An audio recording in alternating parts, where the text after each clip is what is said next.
and the Pollicles, everyone knows, are proud and implacable. This poem humorously recounts an awful battle between two rival dog tribes, the Pekes and the Pollicles, who are later joined by Pugs and Poms. The conflict is depicted as loud, chaotic, and ultimately futile, characterized by incessant barking that could be heard all over the park.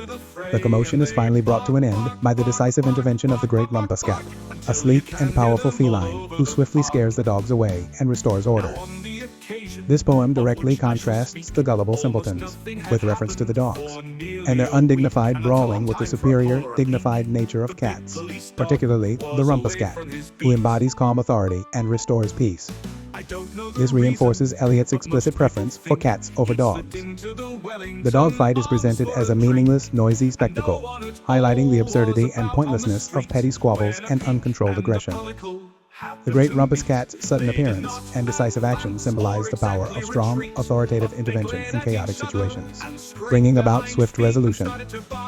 This poem is notable as the sole survivor of Eliot's original plan to include dogs more prominently in the book, underscoring his eventual shift in focus to cats. The Pollicle Dogs are a direct, somewhat mocking, reference to his estranged wife Vivian's Yorkshire Terrier, Polly, adding a layer of personal history to the canine characters.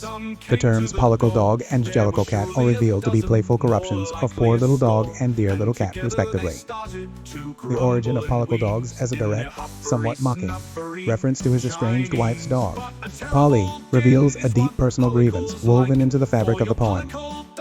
Eliot's portrayal of dogs as the illiterate and uncritical mob and their awful battle can be seen as a thinly veiled critique of what he perceived as irrational, chaotic forces in society and his personal life.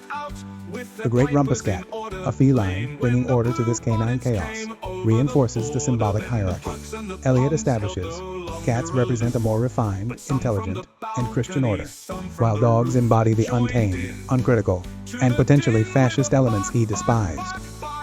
This poem is a powerful example of how personal experience and political anxieties can be sublimated into seemingly innocent children's verse, creating a subtle yet potent allegory about civilization versus barbarism and the triumph of order over chaos. Some of the neighbors were so much afraid that they started to ring up the fire brigade.